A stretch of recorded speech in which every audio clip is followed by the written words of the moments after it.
ভারত ও পাকিস্তানের সেনাদের মধ্যে নিয়ন্ত্রণ রেখায় আবার গোলাগুলির ঘটনা ঘটে।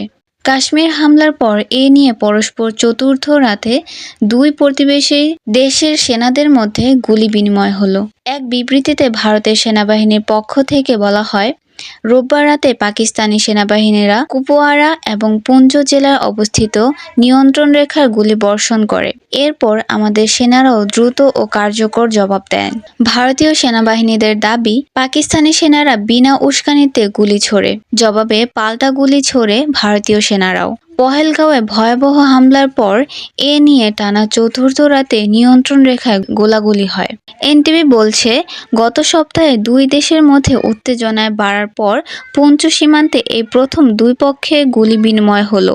এই ঘটনায় কোনো হতাহতের খবর পাওয়া যায়নি। গত 22 এপ্রিল জম্মু কাশ্মীরের পহেলগাঁওতে বন্দুক হামলায় 26 জন নিহত হয়েছেন। 2019 সালে পুলওয়ামা হামলার পর কাশ্মীরে এটিই সবচেয়ে বড় হামলা।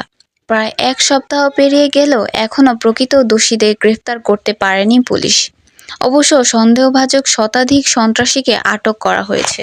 এদিকে এই হামলার জুড়ে ভারত পাকিস্তানের সম্পর্ক তলানিতে ঠেকেছে। তারা হামলার পরে দুই দেশে 48 ঘণ্টার মধ্যে প্রতিবেশী দেশের নাগরিকদের ভিসা বাতিল করে ফিরে যাওয়ার নির্দেশ দেন।